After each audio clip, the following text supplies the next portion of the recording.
Assalamualaikum warahmatullahi taala wabarakatuh. Nah, dalam kesempatan kali ini kita akan membahas yaitu latihan soal ujian sekolah SMP MTS Sederajat kelas 9 ya, mata pelajaran Pendidikan Pancasila dan Kewarganegaraan. Nah, seperti biasa sebelum kita lanjut, mari subscribe terlebih dahulu, like, komen, dan boleh share kepada rekan-rekannya supaya kita semua bisa menebar manfaat yang lebih banyak lagi. Langsung saja kita bahas pada soal yang pertama. Nomor 1. Beliau adalah Presiden pertama Indonesia. Beliau bekerja sama dengan tokoh lain untuk merumuskan nilai-nilai dasar Pancasila.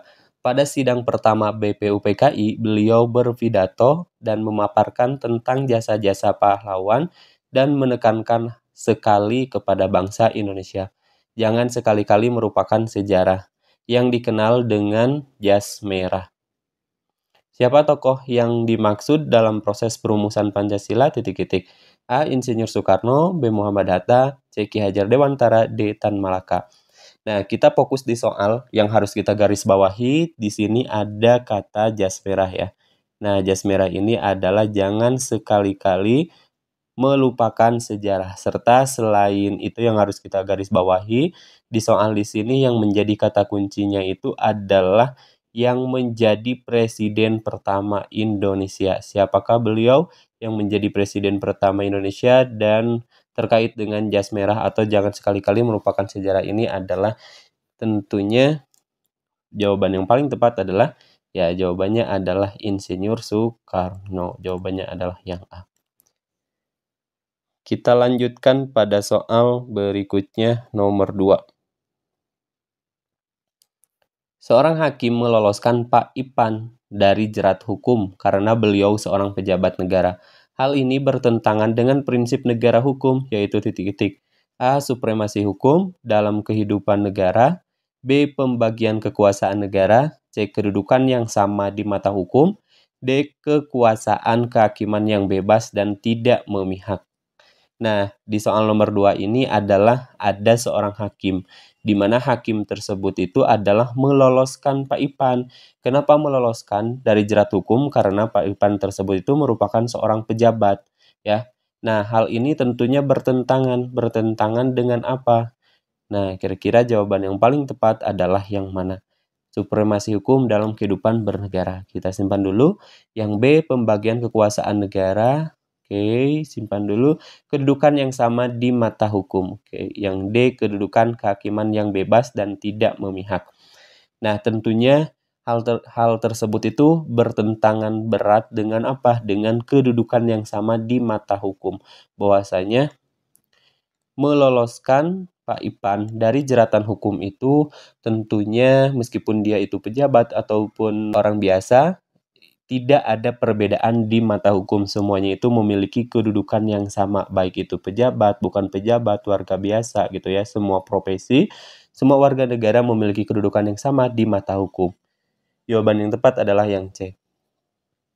Kita lanjutkan pada soal berikutnya, nomor 3. Kesepakatan terhadap perubahan teks pada sila pertama Pancasila pada Piagam Jakarta menunjukkan sikap para pendiri bangsa yang memiliki A. Karakter yang mengalah sekalipun merendahkan harkat dan martabat bangsa. B. Semangat kebangsaan dan rela berkorban untuk kepentingan bangsa dan negara. C. Mengutamakan kepentingan golongan di atas kepentingan negara.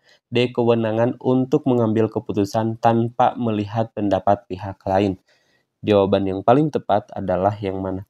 Nah, di sini kan sebagaimana kita ketahui sebelumnya terkait dengan sila Pancasila dalam Piagam Jakarta itu sebetulnya ada perubahan teks yang awalnya yang awalnya berketuhanan dengan menjalankan syariat Islam itu dirubah teksnya menjadi berketuhanan yang Maha Esa, seperti itu. Nah, sikap tersebut itu menunjukkan para pendiri bangsa itu memiliki apa? Jawaban yang tepat kira-kira yang mana? Ya, memiliki semangat kebangsaan dan rela berkorban untuk kepentingan bangsa dan negara. Bahwasanya agama yang ada di negara kita itu bukan muslim saja, melainkan ada agama yang non-muslim. Makanya di sila pertama Piagam Jakarta itu dirubah, yang awalnya menjalankan syariat Islam, itu ya berketuhanan dengan menjalankan syariat Islam, dirubah menjadi ketuhanan yang Maha Esa, itu di sila yang pertama. Kita lanjutkan pada soal berikutnya, nomor 4. Pada peringatan Hari Kartini, siswa kelas 7 menggunakan pakaian adat. Widi menggunakan baju kurung basiba lengkap dengan tingkuluk tanduak di kepalanya, sedangkan Arkan memakai pakaian linto baro dari Aceh lengkap dengan senjata tradisional, penutup kepala, dan hiasan lainnya. Pakaian adat yang dikenakan oleh siswa kelas 7 merupakan bagian dari titik-titik. A. Ras, B. Agama, C. Suku bangsa, D. Antar golongan. Jawaban yang paling tepat adalah, nah tadi pakaian adat itu merupakan salah satu bagian dari suku bangsa. Jawabannya adalah yang C. Kita lanjutkan pada soal berikutnya, nomor 5. Aldi mempunyai kulit sawo matang, tubuh tinggi, dan mata berwarna coklat muda, sedangkan Ririn memiliki kulit agak gelap, mata hitam dan bulat. Rambut Ririn pun berwarna hitam serta keriting. Perbedaan ciri-ciri fisik dari Aldi dan Ririn itu disebut titik. A. Suku, B. Agama, C. Ras, D. Antar golongan. Nah, ini berarti terkait dengan perbedaan-perbedaan yang dilihat dari secara fisik atau ciri-ciri fisik. Merupakan disebut apa? Ya, disebut juga perbedaan atau disebut juga dari ras ya. Seperti itu. Baik, kita lanjutkan pada soal nomor 6. Perhatikan pernyataan di bawah ini. 1. Mempererat persaudaraan dan kebersamaan. 2. Mendorong timbulnya semangat kekeluargaan. 3. Menumbuhkan rasa persautuan dan kesatuan. 4. Adanya kecenderungan mencapai kesejahteraan. Ditunjukkan pada pernyataan nomor berapakah yang memiliki arti pentingnya kerjasama? A. 1, 2, dan 3, B. 1, 3, dan 4, C. 1, 2, dan 4, D. 2, 3, dan 4. Nah, di sini kan yang ditanyakan adalah arti penting dari kerjasama. Di mana arti penting dari kerjasama memiliki arti, ya kerjasama memiliki arti mempererat persaudaraan dan kebersamaan, mendorong timbulnya semangat kekeluargaan, menumbuhkan rasa persatuan dan kesatuan. Berarti 1, 2, dan 3. Jawabannya adalah yang A. Soal berikutnya nomor 7.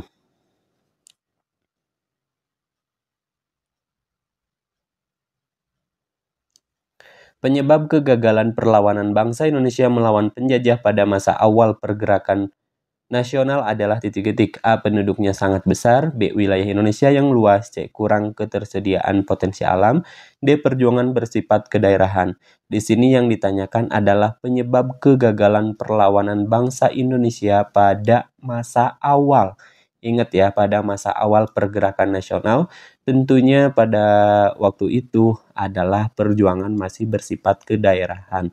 Ya, artinya masih hanya daerah-daerah tertentu yang berjuang sehingga terjadi kegagalan pada waktu itu ya, pada pergerakan nasional seperti itu. Sebelum bangkit adanya pergerakan nasional. Oke, soal berikutnya nomor 8. Pancasila menjadi pandangan hidup bangsa karena nilai-nilai terkandung dalam sila Pancasila berasal dari budaya masyarakat bangsa Indonesia sendiri, sehingga Pancasila sebagai cita-cita moral, sebagai pedoman, pegangan, atau kekuatan rohania bangsa Indonesia dalam masyarakat, berbangsa, dan bernegara merupakan fungsi Pancasila sebagai titik-titik. A. Pandangan hidup bangsa Indonesia. B. Pancasila sebagai jiwa bangsa Indonesia. C. Pancasila sebagai kepribadian bangsa Indonesia. D. Perjanjian luhur. Di sini yang ditanyakan di soal ini adalah yang merupakan fungsi dari Pancasila ya, fungsi dari Pancasila. Sementara di soal pun sudah diketahui sebetulnya, itu ya, terkait dengan yang ditanyakan di soal terkait dengan fungsi Pancasila. Nah, di sini Pancasila menjadi pandangan hidup bangsa, berarti ini merupakan salah satu fungsi dari Pancasila sebagai pandangan hidup bangsa ya. Jawabannya adalah yang A. Soal berikutnya nomor 9. Pancasila merupakan perjanjian luhur yang telah disepakati secara nasional sebagai dasar negara. Pada tanggal 18 Agustus tahun 1945, Pada sidang PPKI, Panitia Persiapan Kemerdekaan Indonesia merupakan fungsi Pancasila sebagai titik-titik. A. Pandangan hidup bangsa Indonesia. C. Pancasila sebagai jiwa bangsa Indonesia. C. Pancasila sebagai kepribadian bangsa Indonesia. D. Perjanjian luhur. Di sini sama yang ditanyakan di soal nomor 8 dan nomor 9 terkait dengan fungsi Pancasila, ya. Fungsi Pancasila sebagai apa? Sebagai perjanjian luhur yang telah disepakati tentunya secara nasional. Nah, jadi ini merupakan fungsi Pancasila sebagai perjanjian luhur. Jawaban yang tepat adalah yang D. Soal berikutnya, ya, nomor 10. Mengembangkan perbuatan yang luhur yang mencerminkan sikap dan suasana kekeluargaan dan kegotong royongan merupakan butir pengamalan Pancasila pada sila ketitik-titik. A. Sila ke-1, B. Sila ke-2, C. Sila ke-3, D. Sila ke-4. Di sini kata kuncinya adalah sikap dan suasana kekeluargaan dan kegotong royongan. Ini tentunya ada di butir Pancasila sila yang kedua. Jawabannya adalah yang B. Soal berikutnya, nomor 11. Perhatikan pernyataan berikut ini. 1. Perjuangan bangsa Indonesia telah mencapai tingkat yang menentukan. 2. Memuat tujuan dan bentuk negara. 3. Memuat rumusan dasar negara. 4. Momentum yang telah dicapai harus dimanfaatkan untuk menyatakan kemerdekaan. 5. Kemerdekaan dapat mewujudkan Indonesia yang merdeka, bersatu, berdaulat, adil, dan makmur. Makna alinea kedua pembukaan Undang-Undang Dasar Negara Republik Indonesia tahun 1945 ditunjukkan oleh nomor titik-titik. A. 1, 2, dan 3, B. 2, 3, dan 4, C. 1, 4, dan 5, D. 3, 4, dan 5. Di sini yang ditanyakan adalah makna dari alinea kedua. UD itu ya 1945 ditunjukkan oleh nomor berapa? Kira-kira pilihan jawaban yang paling tepat adalah makna alinea kedua itu perjuangan bangsa Indonesia telah mencapai tingkat yang menentukan. Momentum yang telah dicapai harus dimanfaatkan untuk menyatakan kemerdekaan gitu ya, serta kemerdekaan dapat mewujudkan Indonesia merdeka, bersatu, berdaulat, adil, dan makmur. Berarti jawabannya adalah 1, 4, dan 5. Jawabannya adalah yang C, 1, 4, dan 5. Soal berikutnya nomor 12. Perhatikan pernyataan berikut ini. 1. Mencapai masyarakat adil dan makmur. 2. Melindungi segenap bangsa Indonesia dan seluruh tumpah darah Indonesia. 3. Memajukan kesejahteraan umum. 4. Mencerdaskan kehidupan bangsa. Negara Indonesia dibentuk memiliki tujuan negara yang hendak diwujudkan seperti tercantum dalam pembukaan Undang-Undang Dasar Negara Republik Indonesia tahun 1945 seperti ditunjukkan pada nomor pernyataan nomor titik-titik. A. 1, 2, dan 3, B. 1, 2, dan 4, C. 1, 3, dan 4, D. 2, 3, dan 4. Jawaban yang paling tepat adalah yang mana? Nah, di sini kan yang ditanyakan di soal di sini adalah tujuan negara yang hendak diwujudkan. Itu ya, tujuan negara yang hendak diwujudkan. Tentunya jawaban yang paling tepat adalah yang mana? Itu melindungi segenap bangsa Indonesia dan seluruh tumpah darah Indonesia, memajukan kesejahteraan umum, dan mencerdaskan kehidupan bangsa. Berarti jawabannya 2, 3, dan 4. 2, 3, dan 4. Jawabannya adalah yang D. Soal berikutnya. Hukum dasar yang tidak tertulis dan digunakan sebagai pedoman penyelenggaraan pemerintah pusat disebut juga A. Konstitusi, B. Norma, C. Konvensi, D. Kebiasaan. Nah, hukum dasar itu ada hukum dasar yang tertulis, ada juga hukum dasar yang tidak tertulis. Di mana hukum dasar yang tertulis itu adalah Undang-Undang Dasar. Sementara hukum dasar yang tidak tertulis yang biasa digunakan, ya kebiasaan-kebiasaan ini adalah yang digunakan oleh pemerintahan pusat gitu ya, seperti itu, atau sering digunakan oleh pemerintahan pusat seperti itu. Disebut juga dengan hukum dasar yang tidak tertulis adalah konvensi. Jawabannya adalah yang C. Soal berikutnya. Perhatikan tata urutan peraturan perundang-undangan berikut. 1. Undang-Undang Dasar Negara Republik Indonesia tahun 1945. 2. Ketetapan MPR. 3. Undang-Undang, peraturan pemerintah pengganti undang-undang. 4 peraturan pemerintah, 5 peraturan presiden, 6 peraturan daerah provinsi, 7 peraturan daerah kabupaten atau kota. Sementara pertanyaannya adalah pilihlah berdasarkan tata urut peraturan perundang-undangan tersebut Undang-Undang Negara Republik Indonesia tahun 1945 berkedudukan sebagai A. Sumber hukum terendah, B. Sumber hukum tertinggi, C. Kaidah negara yang fundamental, D. Sumber dari segala sumber hukum. Nah, di sini kan yang ditanyakan adalah berdasarkan tata urutan peraturan perundang-undangan, di mana Undang-Undang Dasar Negara Republik Indonesia tahun 1945 berkedudukan sebagai apa? Jawaban yang paling tepat adalah sumber hukum tertinggi. Jawabannya adalah yang B, ya. Karena urutan merupakan urutan pertama, gitu ya, sebelum undang-undang atau peraturan yang lainnya. Tentunya yang paling atas, gitu ya, Undang-Undang Dasar ini. Soal berikutnya, nomor 15. Sejarah kebangkitan nasional ini menjadi suatu sejarah penting tentang perjuangan rakyat Indonesia dengan mengutamakan persatuan. Jika sebelum tahun 1908, perjuangan rakyat Indonesia bersifat kedaerahan, setelah didirikan Budi Utomo, perjuangan menjadi bersifat nasional. Kesadaran nasional akan pentingnya persatuan dan kesatuan bangsa dalam melawan penjajah mulai bangkit dan berkembang luas karena organisasi Budi Utomo. Berdasarkan paragraf di atas, apa yang menjadi makna kebangkitan nasional bagi perjuangan bangsa Indonesia? A. Awal tumbuh kesadaran akan pentingnya persatuan secara nasional. D. Dimulainya perlawanan terhadap penjajah untuk meraih kemerdekaan. C. Awal tumbuhnya kesadaran akan penderitaan di bawah kekuasaan dan penjajahan. D. Lahirnya organisasi pemuda pelajar dari Sekolah Pendidikan Doktor atau Stovia. Nah, di sini kan yang menjadi makna, ya, makna dari kebangkitan nasional bagi perjuangan bangsa Indonesia, kira-kira pilihan jawaban yang paling tepat adalah yang mana? Di mana Budi Utomo ini merupakan organisasi pertama modern yang didirikan pada waktu itu, gitu ya, atau pada saat itu. Sementara yang ditanyakan di sini adalah lebih kepada makna kebangkitan nasional bagi perjuangan bangsa Indonesia adalah jawaban yang paling tepat adalah awal tumbuh kesadaran akan pentingnya persatuan secara nasional. Kenapa jawabannya adalah yang A?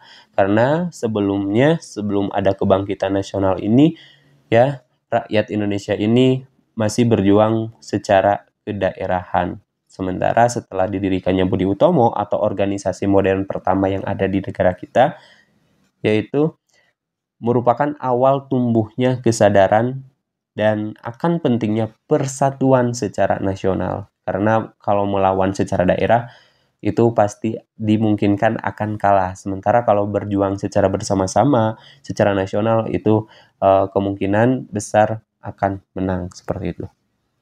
Kita lanjutkan pada soal berikutnya. Perhatikan gambar di bawah ini. Siapakah nama tokoh di atas? A. Insinyur Soekarno, B. Budi Utomo, C. Ki Hajar Dewantara, D. Supomo.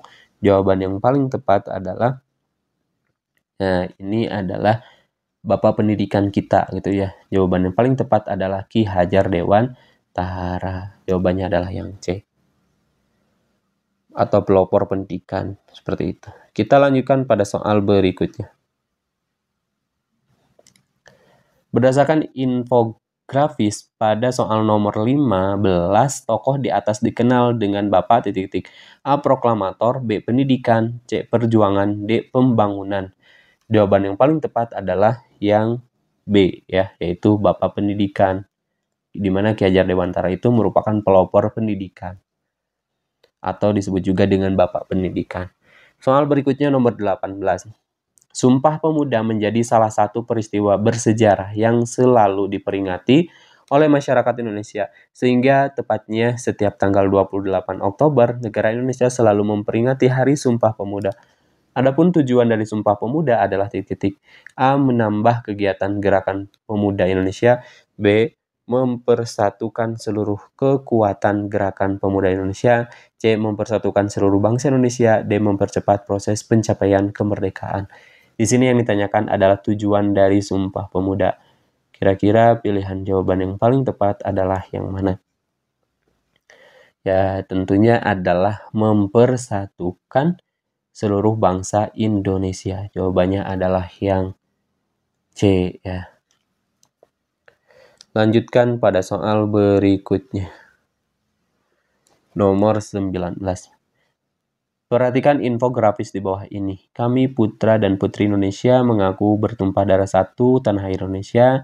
Kami putra dan putri Indonesia mengaku berbangsa satu bangsa Indonesia. Kami putra dan putri Indonesia menjunjung bahasa persatuan bahasa Indonesia.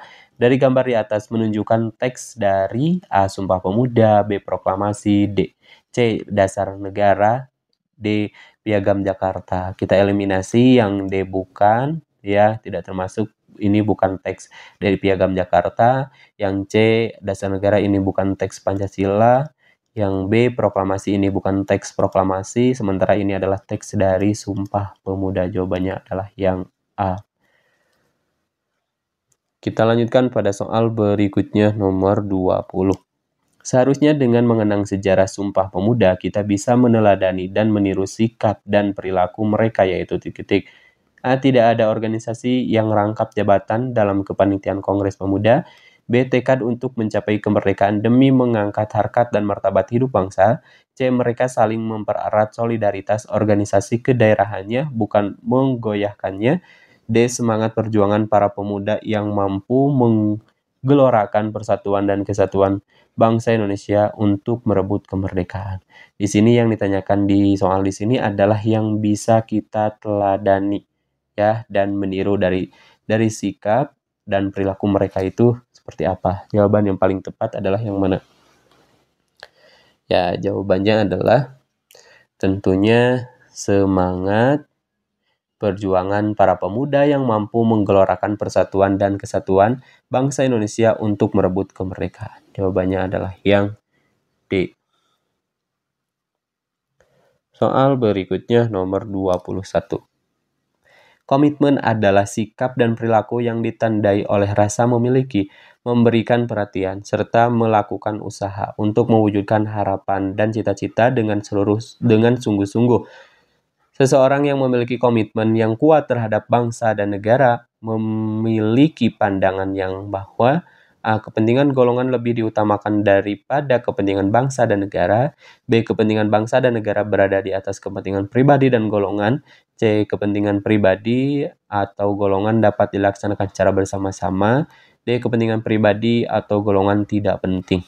Di sini yang ditanyakan adalah komitmen, ya, seseorang yang memiliki komitmen yang kuat terhadap bangsa dan negara memiliki pandangan bahwa, ya, komitmen ini adalah sikap atau perilaku yang ditandai dengan rasa memiliki, memberikan perhatian, ya, seperti itu.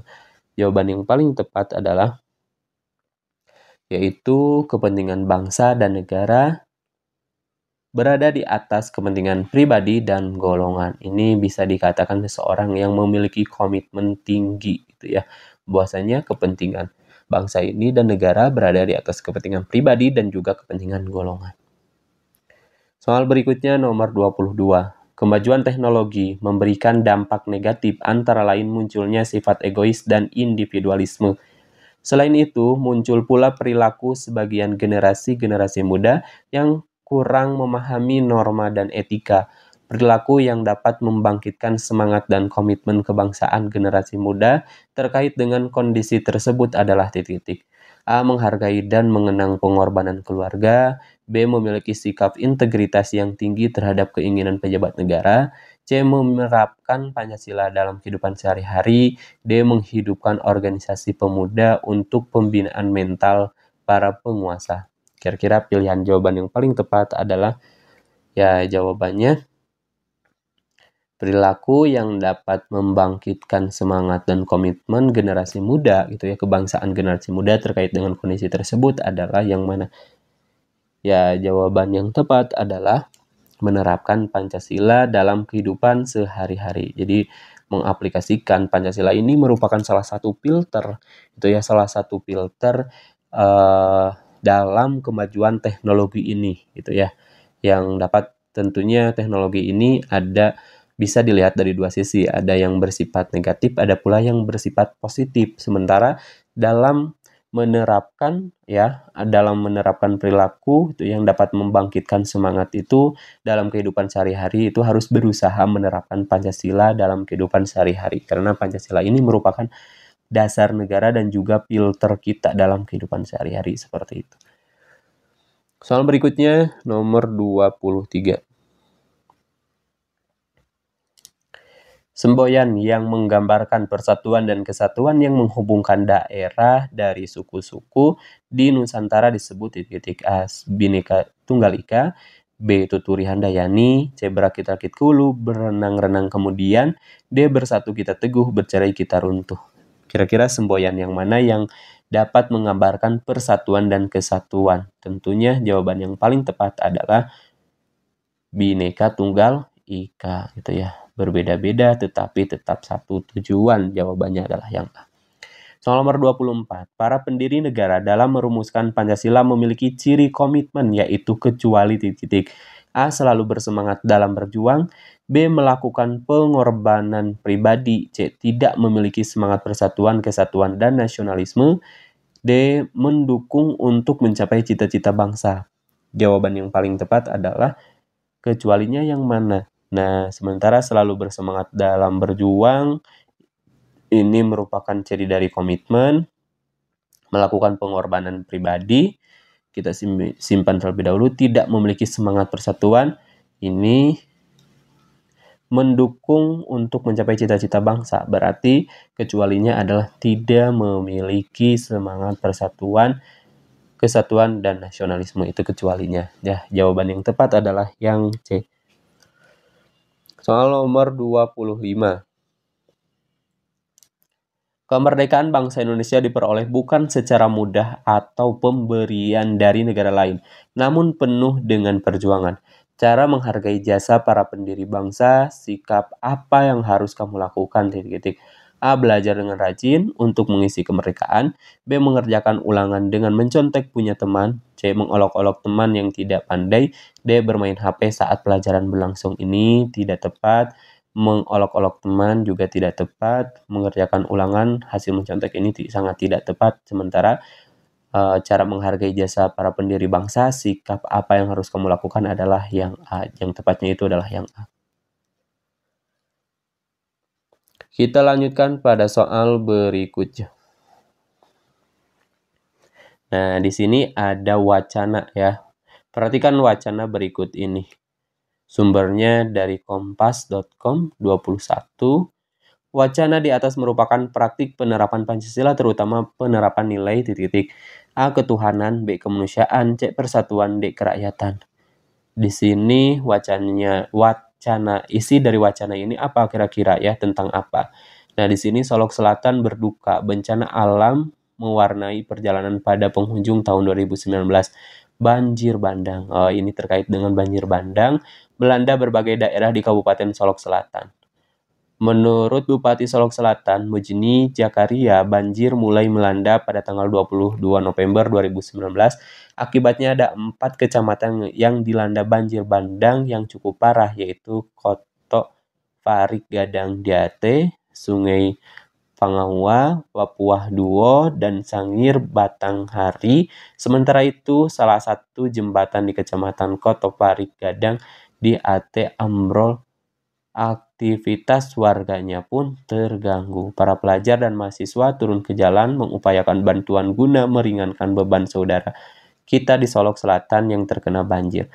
Nah, jadi wacana di atas merupakan praktik penerapan Pancasila, terutama penerapan nilai apa?